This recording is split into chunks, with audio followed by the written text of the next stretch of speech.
Hello everyone, so let us try the shortcut key for polyline. So in the command line, I just input PL for polyline as this is the shortcut key of the polyline. And then just hit space bar or hit enter in your keyboard. So there you go.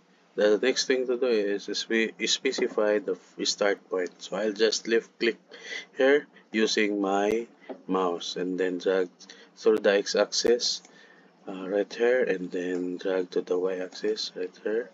So I'll just build a series of lines interconnected to each other and just hit enter to finish the command.